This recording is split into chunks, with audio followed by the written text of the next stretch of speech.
Hi guys, तर आज मी बनवत आहे लाडू. ह्याची पूर्ण रेसिपी मी तुमच्यासोबत शेअर करणार होती, पण नेहमीप्रमाणे मी जर कुठला असा कॅन जर खोलत असेल तर त्याचा पत्रा माझ्या हाताला लागतो.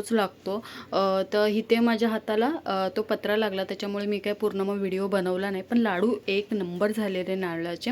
त्याच्यानंतर नेक्स्ट डे रक्षाबंधनचा दिवस. रक्षाबंधनच्या दिवशी जेवण जसं की स्पेशल तुम्हाला माहिती आहे, नंदा घरी येतात, त्याच्यामुळे जेवण भात डाळ पुरी भाजी हे होतं. आणि सकाळ सकाळ घाईघाईमध्ये मी पूर्ण व्हिडिओ बनवू नाही शकली, कारण का म्हणजे जे मोठे दीर आहेत ते सकाळी 8 वाजताच आलेले, लवकर त्यांना जायचं होतं म्हणून. त्याच्यामुळे मग मी पटापटामध्ये भाजी आणि पुरी बनवली. त्याचा पूर्ण व्हिडिओ काय मी काढू नाही शकली भाजीचा. नंतर सगळे येऊन गेले, राखी बांधून गेले नंदा. त्यांचा व्हिडिओ काढला नाही, कारण का खूप गोंधळ चाललेला घरामध्ये, त्यामुळे मी काही व्हिडिओ काढला नाही. पण सगळ्याजणी येऊन राखी वगैरे बांधून मस्त धमाल मस्ती करून गेले. आणि मी आदल्या दिवशीच गेलेली राखी बांधा, त्याच्यामुळे तोही व्हिडिओ नाही आहे.